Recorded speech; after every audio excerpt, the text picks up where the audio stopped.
Welcome to Artflakes on CBA TV. This is Mutiu Olawi, the regular host of this very unique show. And today, not tomorrow, today we will be going to the European world again. We were in Greece, if you remember, with Dr. Chris Velazariou. Today we are going to Sweden, and we'll be meeting somebody that I'm very sure by the time you see the person, you get to understand that this person is vast when it comes to exploration of not only Sweden, but the entire part of the globe. See you there.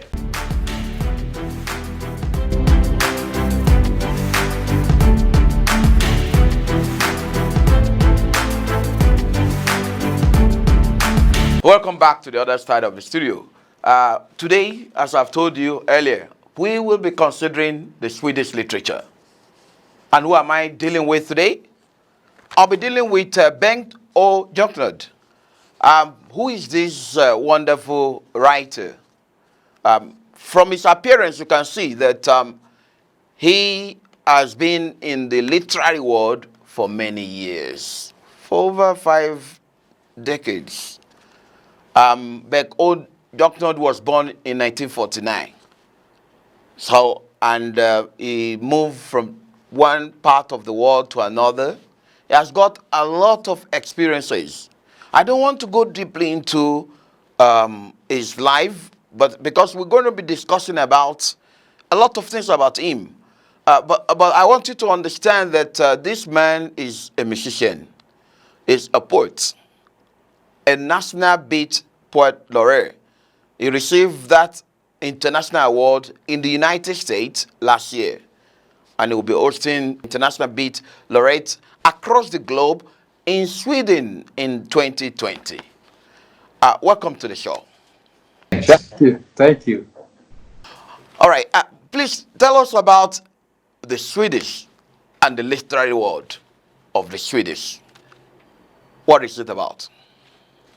Well, Sweden has a very strong and old tradition in literary tradition. We have some really good poets, Harry Martinson, we have Thomas Tranströmer, we have, both of them got the Nobel Prize. And there are many others, Bo Bergman, and from the old school. And today, poetry is very, very popular and very big in Sweden today. Not the big publishing houses, they don't publish so much poetry. So most poetry is living in, how you say, underground. But there is a strong literary tradition in this country, I would say. So actually, in Sweden, would you say that writers work individually or collectively? In the old days, there were groups of writers joining together and going for manifestos, and there were poets, etc. But today, no, everybody sits in their own chamber and writes either novel, mystery, novel, or poetry, or whatever. So what would you say it led to the change in the way of life of the Swedish people? I think that's happening all over the world. I mean, the world is getting more egotistic and more individual. I think the idea of working together is, to many people, it's like socialism is like an ugly word today. And when people join together to have a common goal, you're usually branded as a socialist or a communist or something. So I think that's one of the reasons. Today, I think it's a global thing. I mean, people are not as much in communities or in social gatherings like they used to be. Will you say that there's no influence of modern technology in the Swedish writer's life, or let's say the Swedish life?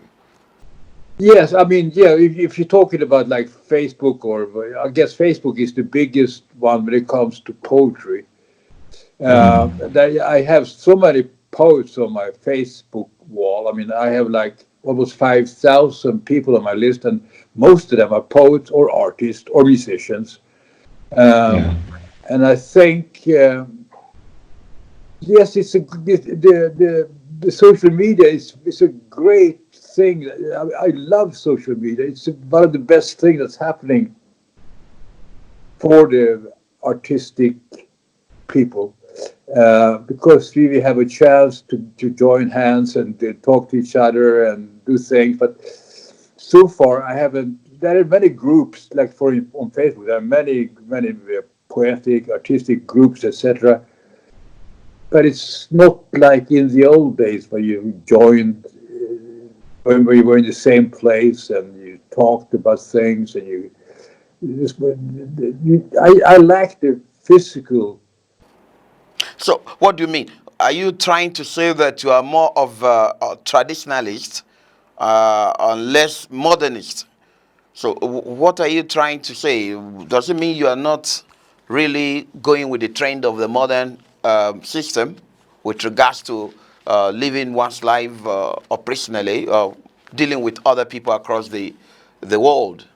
I guess I'm a bit of both. Because I'm traditionally the way that I mean, I wrote my first poem, like it's more than 50 years ago, in jail in Turkey, uh, in English, because nobody spoke Swedish. And so, and I studied all the old masters like Blake and T.S. Eliot and Dylan Thomas and Shakespeare. And I tried to write sonnets and I tried to write rondos. I tried to write all the classical styles of poetry. So I am schooled in an old tradition. But even so, I see myself as a modern person too because of the social media and the opportunities that social media offers for creative people today. Are you an isolationist? Does it mean you isolate yourself? Yes and no, because my isolated status at this point in my life is not all self-chosen.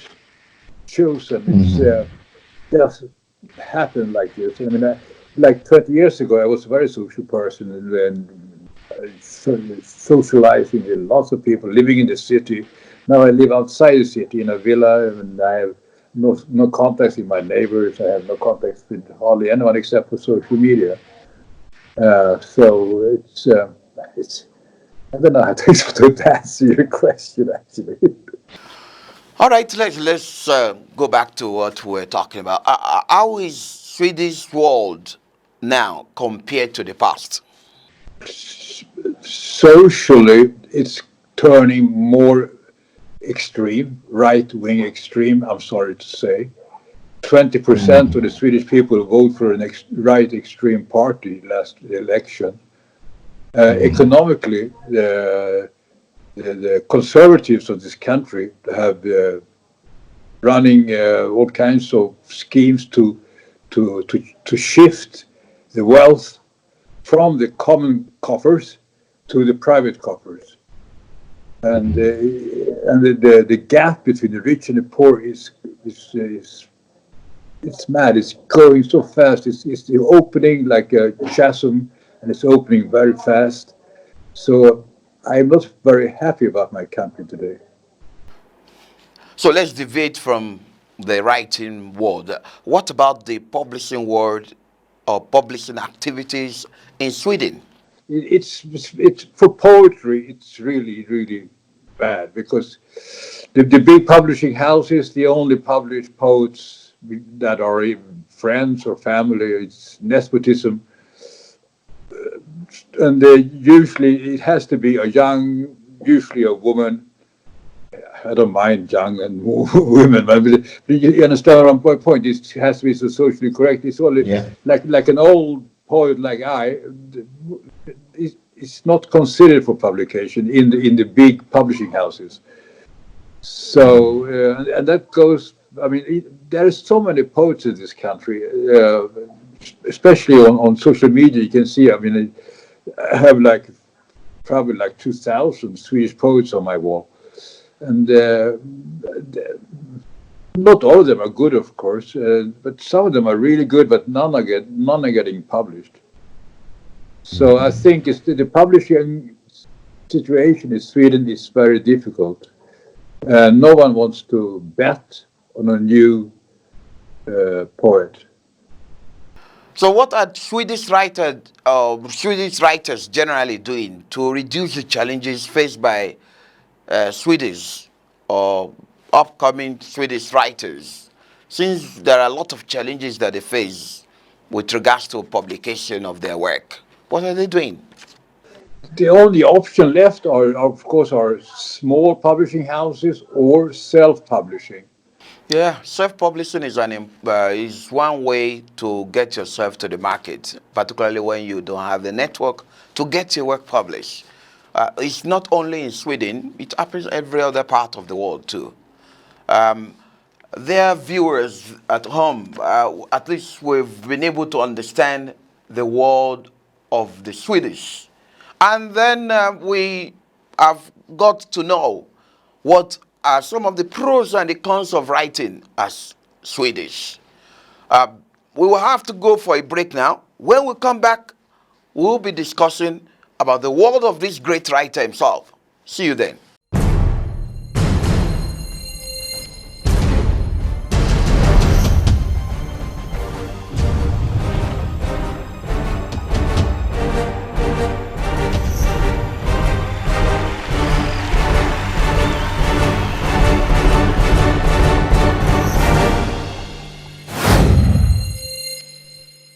Hello out there.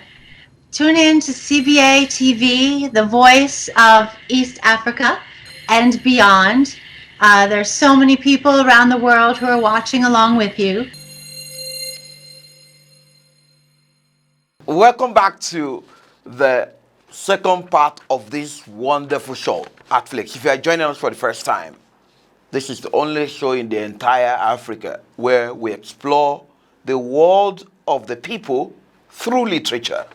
We've explored different parts of the world. Today, we are dealing with Swedish world. And we are dealing with Bengt O Björklund, who has been trying to help us to explore this as a citizen of this wonderful nation, Sweden. Bengt, can you now, we're moving to your own part of the world. Tell us about your life before 1968. You were born in 1949. How about your life before 1968? What happened? How did you spend it? Before 1968, I was 19 years old. And I was a hippie. It was the era of the flower power. Before that, I was a regular kid. I don't know. I went to school. I listened to Tommy Steele and Elvis Presley and Little Richard and whatever. The Sweden in the 50s and the 60s was very safeguarded and secure and very, how shall I say, very conservative too, social conservative in a sense, because I didn't like the Social Democrats even at that time because they were so, it was the old generation and they really had the mandate to decide what was good for the country. And when 1967, 68 rolled around, we had completely different ideas. Your biodata shows that you were in Turkey in 1968. What took you there? Well, in this 66, in 1967, I met a lot of people, travelers, because India was very popular at that time, and you had the magic bus that traveled for Europe to Delhi, etc. And many people traveled back and forth, all because you could travel by bus through Persia, Afghanistan, Pakistan. Everything was peaceful at that time. And I encountered a lot of people that had traveled this way.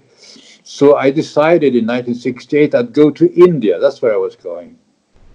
So I hitchhiked with a Swedish girl, and I ended up in Istanbul. But then we split up, and I got stuck, and then I got busted. Okay, what about the case of the $20 worth of ashes? What do you mean by that? What could have $20 given you challenges, different things beyond your expectation in Turkey? What happened? That means I met a Japanese girl in the December 1968, and she gave me $20. I went out to buy some dope. The next day, the police kicked down our door because I guess the Turks that sold it to me told the police. So the next day, the police kicked down my door and they arrested me and the Japanese girl and took us to jail. And at that time, I also had a very, very heavy psychosis. So I was in very bad shape when the police took me. So how did you learn cooking, yoga, and some other things that in Turkey you were not born or raised? You had no family in Turkey. How could you learn this within the time that you spent there, despite all the challenges that you faced there? No, because I was in Turkey for almost 5 years, 4 years, 4.5 years, and the first year was heavy. But then I started to accept the fact I was there, and I met a lot of fascinating people in there. And they knew how to cook, so I learned how to cook. They were poets, so I started to write poetry. They were artists, so I started to paint. They were musicians, so my mother gave me a flute and a guitar, and I started to write songs on the guitar. And in a certain sense, the Turkish jail was like a university or a monastery to me. I learned everything I do today. I learned there. Oh, does that mean that you didn't study literature at the initial stage of your life? You just you gathered it from the people that you found in your trip to the exploration of the world. Later, I went to an art school in England, and no, I never studied. Yeah, then I studied English literature in University of Stockholm much later. But no, my whole artistic endeavor in my life started there, and then it never stopped. It carries on. Okay, how about the people that you met in Turkey? I'm sure that as you have had a change in your life, something must have, or people around you must have inspired you. Tell us about at least two of those people that you can never forget. You mentioned Ato and another person.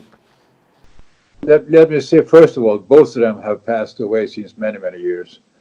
The Japanese guy Koji Morishita, he got busted. He got caught together with me because the police they tortured me. So I gave up his name. I gave up any name, so they took him. And so he was in jail with me, and he got 8.5 years for nothing. I got 12 years and 3 months for these 20 grams. And but he was a really good artist, and he gave me, in a sense, I don't know, he gave me the weightlessness of painting fruit on a bough, on a tree. And I don't know, that experience still stays with me. And he was also very good at drawing. And yeah, so I started, my painting started with sort of trying to paint like he did. And then later, of course, I developed, and today I've got completely my own style. But yeah, and Antonio Rasile was a rather known Italian artist, Dadaist, beat poet, and he was very known in these biennales in Italy. And he was the one that was talking to me. He was very intellectual. I had not even gone to the high school, and he talked to me about things. It was like finding out a completely new world. I mean, he gave me all the poets and the writers and the philosophers, and I started to read anthropology and mythology, and he had an immense impact on my life. Okay, let's look at 1973, between 1973 and 74. According to your biography or biodata, you were in Stockholm. How did you live your life when you went back to Stockholm? Yeah, well, I flew back with Interpol because I was 12 years and 3 months. It was a sentence, so finally they changed the law in Sweden so they could take me home. So I flew with Interpol, and they stuck me in a jail, a heavy security jail in Sweden for half a year, really bad, worse than Turkey. But when I finally, in the autumn of 1973, the king gave me a pardon, so I was released. And then immediately I got a passport and I traveled through Europe, just enjoying being free and enjoying meeting people. I met some amazing people during this trip. It was in October, November. It was getting cold, but I didn't mind. I was hitchhiking.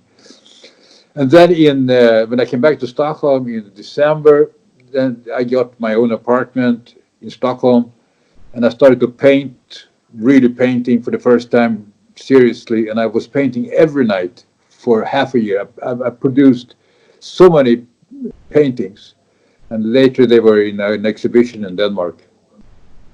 Your life is so interesting that I also noticed that you did not stay even in Stockholm. You later move, yeah, as you have said now, you later move to the UK. You moved to the UK, right? In 1974. That means that you didn't spend a long time in Sweden. Tell us about your life in Boston in particular, because you live in Boston for some times, particularly when you were with Chris. Chris actually was a musician I met in jail in Turkey. He had, it's a long story, but he had come back from India with his wife at the time, her kids, a monkey, and 20 kilos of hash in a big bus. And they got busted in Istanbul.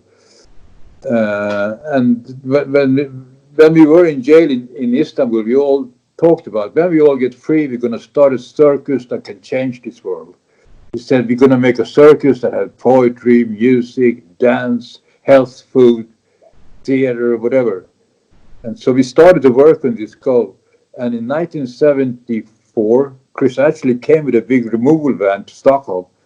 I said, okay, it's time to move to England. So I put all my stuff in this van, and I moved to England. And we started a rock and roll band in a place called Bolton. No, first in Darwin, later in Bolton. And we started to rehearse, and it's a long story. But anyway, I moved to England, and I lived in England for a couple of years. All right, a year later, in 1975, according to your biography, you met Joe. Who was Joe in your life? Yeah, because I was traveling through Europe all the time. I was based in first in Bolton, first in Darwin, then in Bolton, then later in London. The band broke up. And I was traveling through Europe. I was living in Amsterdam. I was living in Christiania in Copenhagen. And while I was living in Christiania in Copenhagen, I was walking through the streets of Copenhagen one day, and I went into this gallery, and I met this American guy, and his name was Joe Banks. And I showed him some photographs of my paintings, and he was really fired up. He really liked it. He said, "You want to exhibit?" I said, "Yes, I'd love to." So that's how it started. That was my first exhibition. All these years, from the time that you enter the literary world of the creative world, you were involved in music, writing, poetry in particular, but at a stage, especially between 2002 and 2019, you were fully involved in journalism. What happened along the line? Why did you switch? No, well, I was I was a journalist before that. I was a journalist already at the beginning of the 90s for various magazines. But in 2001, I got a request from the social welfare system in Stockholm if I would like to help a gypsy man to make a magazine. And I said, okay, why not? So they paid me to be his teacher. But then I got stuck, and I was doing this magazine for 19 years. It was the biggest Roma, we call them Roma in Sweden, Roma magazine in Sweden. But last year the funding was cut, so the magazine went down. I think we've known, our viewers at home must have known a little bit about you, but they would want to know, they want to know more about your literary work. We have to explore one. Among all the poems that you've written, over 6,000, etc., that you've written, which one is your favorite? I've written thousands of poems. I cannot even remember all of them. But if you ask me what book I like the best, I think the first book I made with Dominic Williams and his publishing house Econow in Wales, that's probably the book I feel most pleased with so far. Okay, would you mind just give us some of the lines? Let's listen and then we can explore that together. Puddles of wet word joy shines in spite on canvas of it all. There are worms in my fight for regard. I am hollow. Dice is my name. Crossed fingers and a special resilience. Dipped in ambiguity and a kind of loneliness birds respond to. I am the sea of images, a tonality oceans know, a final fall upon the shore. This is rhythmic poem. I enjoy the flow as you're reciting the poem. Uh, for the viewers at home to understand this, would you mind just exploring this poem with our viewers at home? It's about life. It's about like puddles of wet word joy. It's about writing, how writing can shine despite everything that happens. And it's like I'm making a reference to canvas because I'm a painter. So I'm comparing the world to a canvas, and we the poets are using poetry in that sense.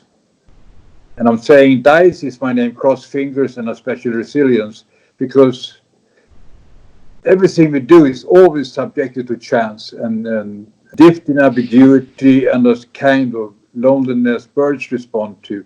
I mean, ambiguity, I mean, everything you can read in different ways. And in a sense, we are, even in group, we are always, in a sense, lonely. And this kind of, and I'm saying here is that this kind of a loneliness that I'm talking about, this kind of loneliness that even birds can understand.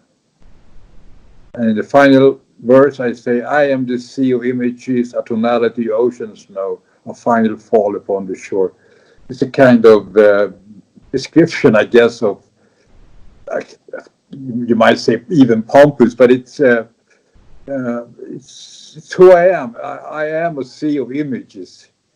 Because images is all I have, both in my poetry and in my art. How would you describe yourself? Are you a romanticist or a romantic poet? There's a difference between romanticism and romantic. So you appreciate nature, or what kind of, how would you describe yourself in a simple sense? As a writer or as a poet? I'm a naturalist, a romantic poet, and also very realistic one. I write a lot about war. Mm-hmm. And I often mix the three senses. I mean, I can write about migratory birds that arrive in Sweden in the spring, and I listen to them and I can hear them talk about the war in the country they just came from. As we are moving towards the end of this, I would want you to give us a little bit information about your plan to host the world in Sweden with regards to your the Swedish National Beat Festival, which is taking place this year. I'm going to arrange a festival in Stockholm in August 10 to August 17. A festival that's going to take place every day for a week. And I'm invited, people are coming from the States, from England, from Wales, from Germany, from Greece, and from Hungary. And from Sweden, of course. So I think I have like 16 poets that are going to perform, and it's going to be music, And it's the third time I do the Stockholm International Beat Poetry Festival. It's the third time. It's a kind of a biennale. I do it every second year. I wish you best of luck. I hope we'll be able to connect with you when this historical festival will be taking place in Sweden. What will be your last message for our viewers at home, whether in the area of art or general life, as someone who has got vast experience in different parts of the globe? Never give up. The word poetry and art is the two most important, and music, I could say, especially for Africa. I mean, I know how important dance and music is to Africa. I mean, the culture is the backbone of humanity, and never forget that. Thank you so much, Bengt. We really enjoy having a session with you. I think this is going to be memorable for our viewers at home. Thank you so much. I believe when we call you next time, we'll surely have something relevant to do together, particularly after the festival. Thank you for joining us.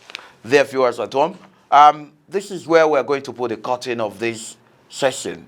And I believe that when we meet next time, you will still enjoy this very important, unique show on Artflakes, Bariga Africa, the only TV station in East Africa that voices for the voiceless. Thank you. See you next time.